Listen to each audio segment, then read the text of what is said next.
آج سیاسی حکومت اور آئینی ادارے یکجان دو غالب ہیں۔ وزیر اعظم شہباز شریف کا علماء و مشائخ سے خطاب، سوشل میڈیا پر جھوٹ پھیلانے کا الزام، عوام کو بجلی بلوں میں فوری ریلیف دینے سے انکار۔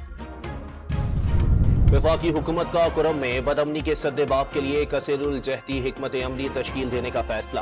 گورنر خیبر پختونخوا کی وفاقی وزیر داخلہ سے ملاقات میں بدامنی کے واقعات پر سخت تشویش کا اظہار۔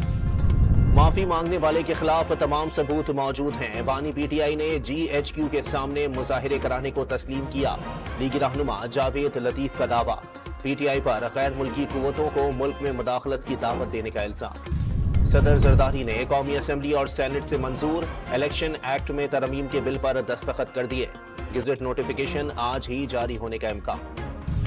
جڑواں شہروں میں مونسون کا زوردار اسپیل، راولپنڈی میں موسلادھار بارشوں کے بعد صورتحال نازک، نالا لئی بفر گیا، سطح 22 فٹ سے بھی بلند، نشیبی علاقوں میں پانی گھروں میں داخل ہو گیا۔ بارشوں کے باعث سیالکوٹ کے نالا 1 میں اونچے درجے کا سیلاب، پانی کا بہاؤ 15,000 کیوسک تک پہنچ گیا۔ تلا گنگ میں برساتی پانی گھر کے تہخانے میں داخل، بچی ڈوب کر جاں بحق۔